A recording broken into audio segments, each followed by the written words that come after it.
Ahoy toy, welcome to Transfixed, the channel that thinks outside the box. But tonight we're going to be talking about the box and how much I don't like the classified boxes. I never have. They're sort of getting better. But my message to Hasbro is, G.I. Joe team at Hasbro, please copy the other team's homework. Their boxes are useless. This is the old style box with a plastic bubble and some artwork on the side here, which is usually not very good.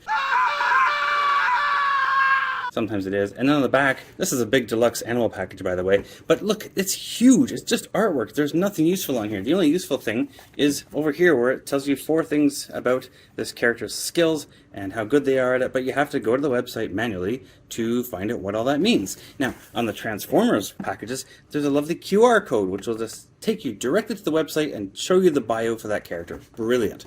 On the back, here's a picture of it in both modes, which is nice. On the original packaging, there was a lovely file card written by Larry Hama that tells you all you need to know about the character, plus shows you all the other cool figures you can get. The Star Wars ones at least have a paragraph telling you about the character that you're buying. Plus, the nice thing about these is, yes, even though it's a plastic bubble, you can just pull this right out. There's nothing attached in here. It is not glued, which means it's easy to recycle the cardboard separate from the plastic, because if the plastic is glued to the cardboard, you can't really recycle it. So these are the boxes we have been getting for classified. And then we got the plastic-free packaging, which of course is to save the planet, not to save money.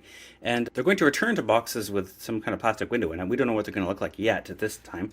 But I hope they're better than this, because these ones are just not great. So first of all, this is supposed to be a star that's on the front. I don't know if anybody can really make out that it's a star. It's kind of hard to see. I don't like that the artwork is always a different artist, so it's not consistent. If you display them in the boxes, that might be an issue for you.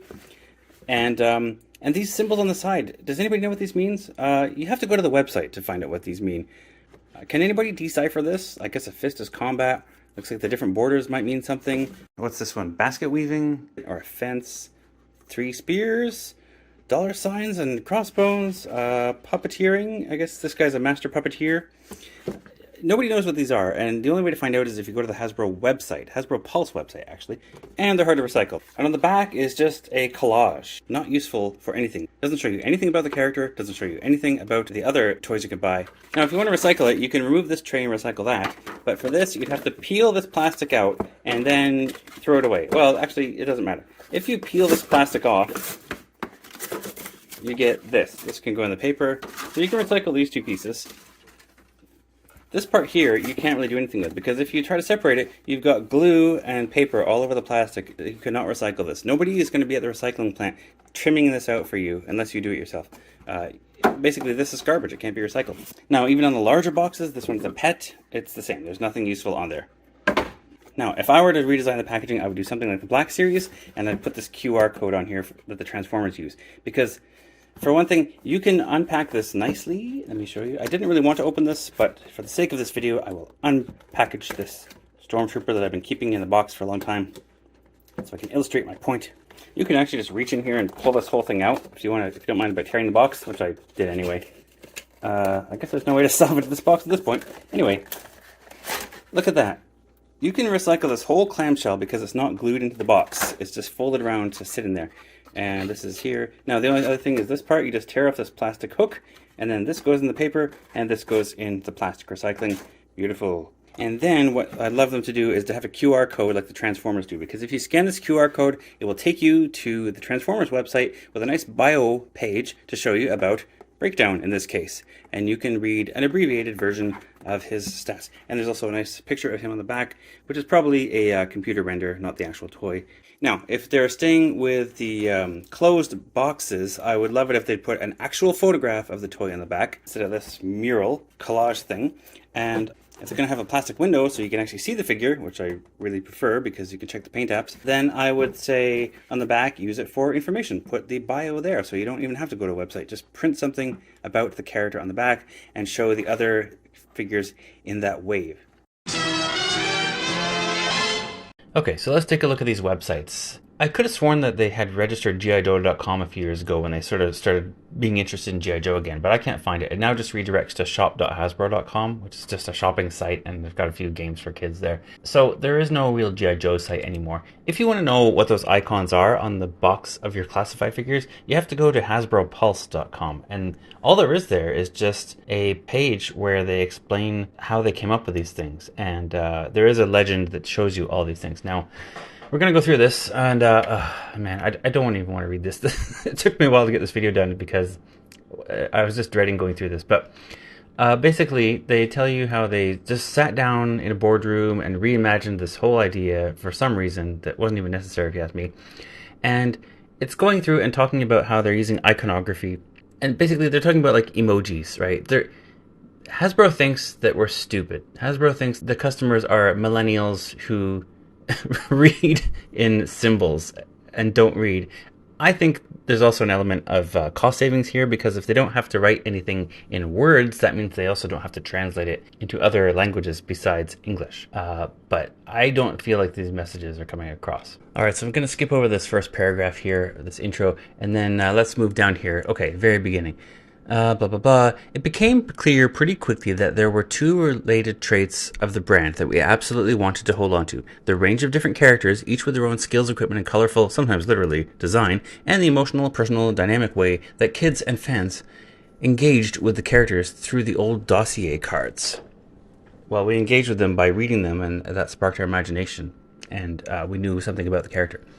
Okay, so next paragraph here. As discussions continued, and as the product lines that became the retro and classified series started to take shape in our minds, we began thinking about how modern kids communicate now. A modern consumer, kid or fan, is much more fluent in the terminology and symbology of video games than even just 10 or 15 years ago.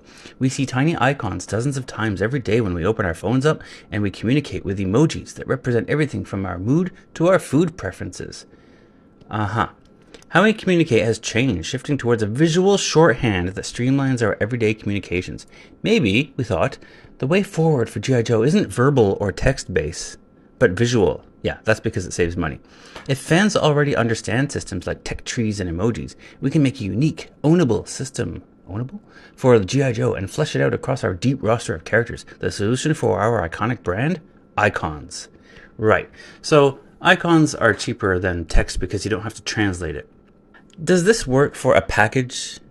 I mean, okay, I see what they're saying, but you have to contextualize this too, because those icons, if you're looking at a video game, you kind of have the context of what you're doing in the game, and those icons usually have a text label with them as well, right? Like, I'm thinking of the only MMO I used to play was Star Wars Galaxies, and I've dabbled in the other ones, but yeah, usually there are little icons for your powers and stuff, but you know what those are because you select the power. Like, as you level up your character, you pick what you want to do, and then there's a little icon, so you kind of associate, you read the description, be like, okay, here's the name of this skill, this is what it does for me, yes, and there's the picture of it, I'll select that. So you kind of engage with it right away. Whereas when you're looking at these classified boxes, you're just going in blind. There's no context for what these symbols mean unless you go to the website. Oh, and there's also this paragraph here about G.I. Joe's Real American Hero roots and how they want to get away from that, which is odd because G.I. Joe is a real American hero. It's right there in the name. It's right there in the red, white, and blue stripes. I don't think anybody ever had a problem with that. I mean, they sold it really well internationally before. We had it here in Canada. Sometimes they'd have Canadian stickers, sometimes US. I didn't care. And it was popular around the world. Yes, they did rebrand it in other places, but I feel like that's just diluting the brand. I don't think they should be embarrassed about being an American property. I mean, they don't even sell classified officially from Hasbro Pulse UK anymore. So if you get buying these things outside of the United States and Canada, you pretty much have to import them anyway. So why bother being so international and multilingual? Now let's just pause here before we dig into the symbols and icons and go back to the Transformers box for contrast. Now if you scan the QR code on this Transformers box for breakdown here, for example, it brings you to this one pager on breakdown, which is again pretty pared down. It's pretty simplified. It's not like the nice bio that we got in the original toy, but it does have a summary of it. It does tell you what his weapon is and what his job is, and then down here it does have the 4 skills. So it's pretty clear to see this flexing arm here is strength, the head with gears in it is intelligence, this running guy with lines of course is speed, and I guess this launching projectile here would be firepower. So yes, it would be nice to have some words there, but this is pretty clear. A lot more clear than the stuff they came up with on the G.I. Joe side. Okay, so from the graphics, here's what you have. This is the only way, as far as I can find, correct me if I'm wrong, the only place you can find the explanation of all these symbols. So on the Pulse website, the same page here, you've got role, gear, skill, and mastery. So 4 different categories here. So the role is what the character does, and here's all the roles you can have. So you could be a marksman, a medic, and whatnot. Okay, a picture of a boot. That means a foot soldier. Okay, I don't know. Do we use that term in the military? Okay, so here we see rotary wing pilot. I would have thought that was a steering wheel, but okay. Crossbones with a $sign on top. That's mercenary. So, you know, maybe you can figure these things out. I guess the tank is pretty self-explanatory. Science, whatever. Let's go on to gear, what the character uses. Arrow weapons. Energy weapons, that's an interesting one. That looks like a bird. So how do I know? Let's see, light weapons is the 4 bullets. Medium weapons is the 2 bullets. Okay, that's not what I would have thought. And then the 1 rocket there is launcher. Okay. Where is heavy weapons? There's the big shell that's vertical instead of horizontal. I don't find that very intuitive. Let's move on to mastery. What the character is good at, what the character is best at. Okay, so let's see. The paw is animal handling. The big skull here is covert ops. Well, obviously, yes. Night combat. Okay, that's pretty reasonable. Security. So here we're using some of the same symbols appear here as in other places. There's that tactics chess piece they mentioned. Let's see, naval combat. Okay, and there's driver. So here we have that steering wheel that on the previous page said it was a rotary wing pilot, but here it is a steering wheel because it says driver. So did they make a mistake there? I mean, if they can't even get it right, doesn't help us very much, does it?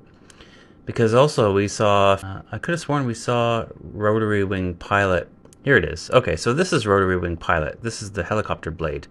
I think they've made a mistake here. Yeah, so, you know, they said it was a marathon and they spent a lot of time on it, yet they've clearly made a mistake here.